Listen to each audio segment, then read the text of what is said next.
So here we are in the entry-level active trim, and first impressions are very positive and surprising in a good way. So it is still a very comfortable and easy car to drive. I might go as far as to say it's a bit more comfortable than the design I had for the full review because of those slightly smaller alloy wheels. That is a bonus and will definitely suit town and urban environments. I apologise because I know I'm going to say that phrase a lot. Again, when it comes to visibility, it is good, but needs a little bit of improving. So I got a wonderful commanding view of the road ahead. Because this is a ground up EV, the bonnet does slope away quite a bit. There's no engine under there, but all cars come with 360 cameras. The A-pillars are still thick and chunky, and on a couple of occasions I have found myself looking around them, so I would love to see these just get a little bit thinner. The wing mirrors are of a lovely shape and size, and we still have blind spot monitoring. This is a very safe car. It is a Euro NCAP 5-star rated car, so if safety is important to you, well, this is definitely one car to put near the top, if not at the top of your list. If I look over my shoulder, I do see that the C-pillars are still thick and chunky, but I got that blind spot monitoring. And then rear visibility is okay. It's a relatively narrow field of view, and the only real kind of obstruction is the center headrest, which is a bit odd, just like I experienced in the design. But really, all-round visibility, yeah, is okay. It does need that little bit of an improvement, but when it comes to things such as parking, yeah, with those 360 cameras, parking the Dolphin is an absolute doddle. So yeah, once you get driving the new Dolphin in active trim, yeah, it's very comfortable, it's very easy to drive, and also when it comes to performance, as you'll find out, it's again, quite surprising. So with the active trim, we have got the smaller battery. It's a 44.9 kilowatt hour battery, producing around 93 brake horsepower and 118 Newton meters of torque, with a 0 to 62 time of 12.3 seconds. But you'll find out that's not the case.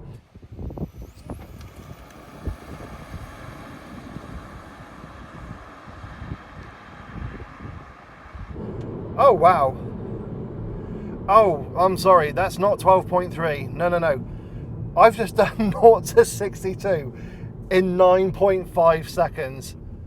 I am really impressed with that. And that power goes through to the front wheels. Now, when it comes to range, BYD say I should be able to do 211 miles, which I think is pretty good for this type of car at this price bracket. And this is what I love about BYDs.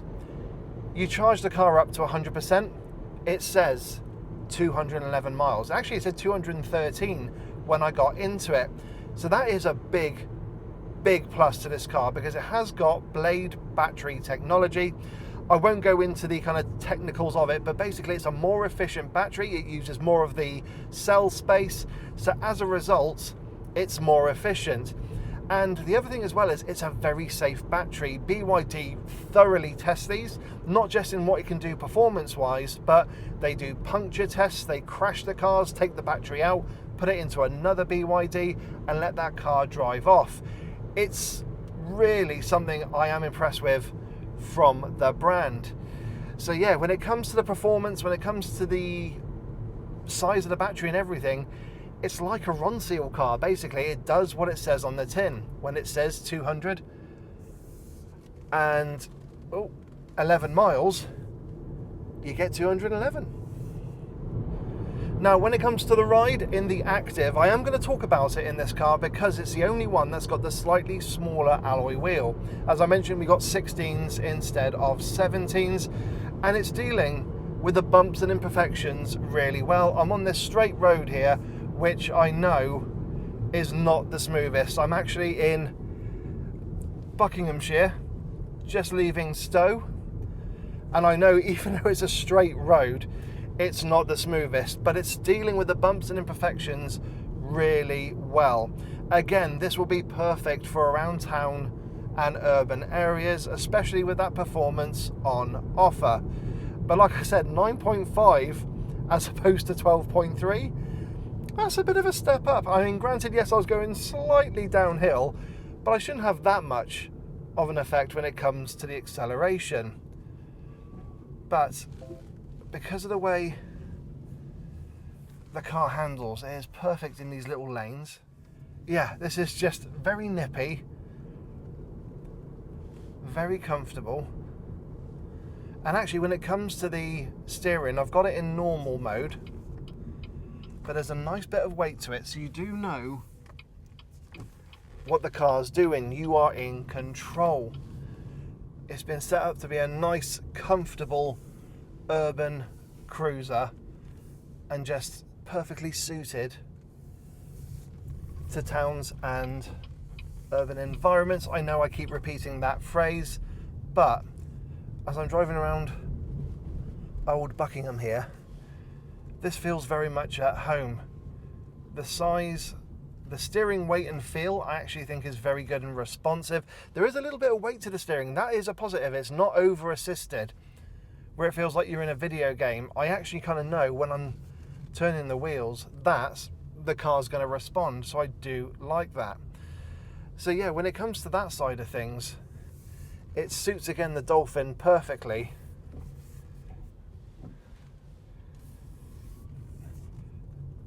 In these kind of situations, and with that performance, I'm not losing out here with that performance.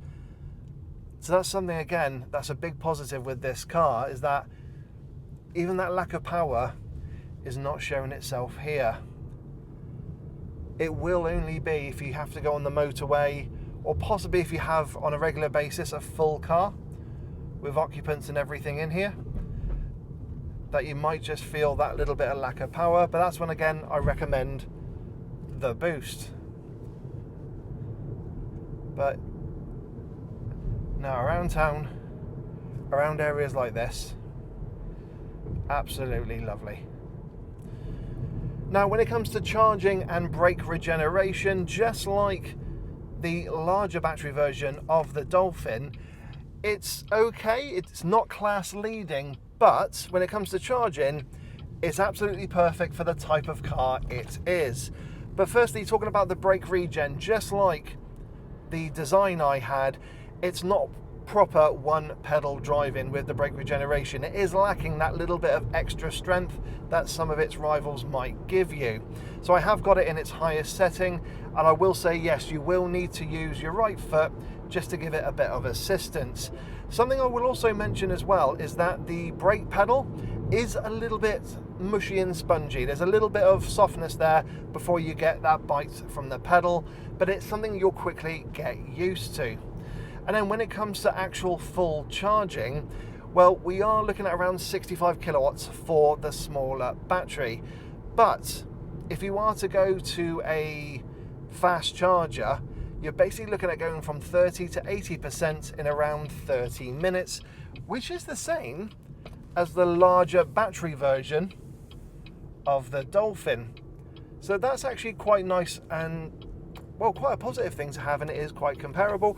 And the great thing as well is when you get to 80%, it doesn't just slow down like some of these cars that have rapid charging capabilities. There is quite a nice linear curve. Yes, it does start to drop, but it's nothing major. So that is another positive. But again, with the active and the boost, this is the environment we're going to be looking to drive around in, not on the motorways or doing lots of A-road driving. So yeah, when it comes to the charging and the brake regen, I would like, just like the design I had, I would like the brake regeneration to be stronger, but charging, absolutely perfect for this type of car, for driving around town and in urban areas. I know I keep saying that, I do apologise, but yeah, I've got no real complaints with that for this type of vehicle. So what are my thoughts on driving the Active here on its kind of UK media launch? Well, if you've watched my full review of the Dolphin, I did say that if you're going to go for the smaller battery, go for the boost over the Active because of that performance increase. However, having driven the Active, I am pleasantly surprised. It has a good amount of performance for where the car's meant to be. Charging is still pretty good. I don't feel like I'm missing out compared to the comfort. Yes, that panoramic glass screen was a lovely bonus, but I can live without it. I've got all the safety tech that I could want and need. This is a Euro NCAP 5-star rated car. I do think the ride is actually a little bit better with those slightly smaller alloy wheels. And I would like actually for the choice to go for either the 17s or the 16s on kind of higher up trim levels. Maybe a different design, I don't know, but just a little idea there, because there are loads of people that will prioritize comfort over sportiness and the aesthetic of it. I do think as well, if you are somebody who drives, and I do apologize here if I kind of come across as being a bit ageist, a Honda Jazz, maybe a Toyota Yaris that's not a hybrid, so like the pure ICE version, because you know they didn't have the best when it came to performance. And yeah, kind of cars like that, you should find this is absolutely perfect for you. It's just got all of that performance, all of that ride comfort, but you've got yourself a full EV, you've got decent charging capabilities for what the car is, decent performance, 9.5 seconds. That's nuts. I'm really impressed by that. In a little tiny EV, this shouldn't be putting a smile on my face like that, but it does. And that's the thing, you can have this, and I'm going to do it now, just in sport mode, and it just gives you, it's not scary or anything like that. This is actually the first time I've driven an EV, and I'm happy to have it in sport mode all the time. Eco, I'd actually say, would just, I don't know, take away a lot of the peppiness from the car. But I'm going to kind of head back now to where BYD are. So we're going to go and drive the Boost now. So we're going to have that boost in performance. The other thing as well I'm going to mention is with the trim levels, it's like the alphabet. It's A, B, C, D. I wonder if we can get like an energy trim, which would be a hot hatch. That would be an idea. But anyway, yes, going back to the Active. Don't knock it until you tried it. I will be honest, I literally looked on paper and I recommended the Boost. Having driven the Active, I am impressed by this. I'm impressed by the all-round driving capabilities, the speed, and like I said, if you are after a second EV, or should I say a second car that's going to be an EV, this or the Boost could be perfect for you. So now you join me in the Boost. So this is still the same 44.9 kilowatt hour battery, but we got more performance. I've got 175 brake horsepower, around 260 Newton meters of torque, and there is a little bit of a dip when it comes to range of around 193 miles. And just like other BYDs I've driven, I can tell looking at the tripometer that if this car was charged up to 100%, I would have that 193 miles of range. So that is again something I do love to see in the BYDs. And in terms of first impressions, well, it's very easy to drive, it's very comfortable, and you do notice that boost in performance. So same size battery, but we've got 175 brake horsepower, around 260 Newton meters of torque.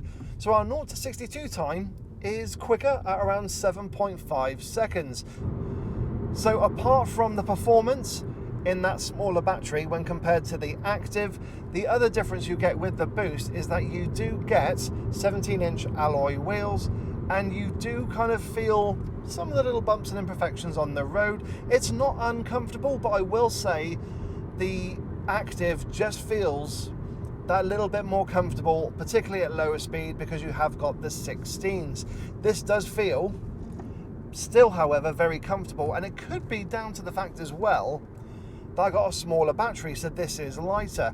So even though I've got that boost in performance, it does feel nice and nippy, and as a result, again, it's a perfect kind of town and urban car, but you've got that performance so that when you do put your foot down, you just get going. I mean, now if I just,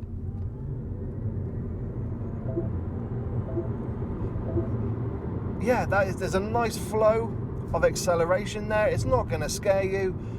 This is exactly what you want in a small family hatchback. That kind of nice, I know some people, I do apologise, that nice kind of performance there, and it's not going to worry you, but you can overtake, you can accelerate from junctions and just get going up to the speed limit. And that's what you want in this type of car. So with the boost, you've got a 0 to 62 time of 7.5 seconds. So let's see what that feels like.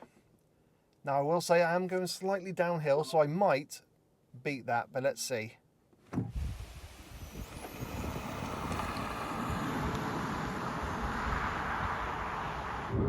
Okay, yes, I am on a little bit of a slope, so I've managed to get 6.5 seconds, so I've taken a whole second off what BYD claim. However, with the active, I took just shy of 3 seconds off that 0 to 62 time, which I'm going to say I'm very impressed with. Again, just adding to the nature of the active and where it's going to be driving or driven about on most days. So yeah, as I mentioned before, if you are having this as your primary vehicle, I do recommend the larger battery, but looking at the comfort. If you are having this as your second vehicle, a little run around, I do now say yes, go for the smaller battery, but look at that active first, because if you are just going to drive to work and back, into town, do some shopping, pick the kids up, you might not need that extra performance and save yourself a little bit of money. But definitely have a look, see what you think, and yeah, you might be very, very pleasantly surprised.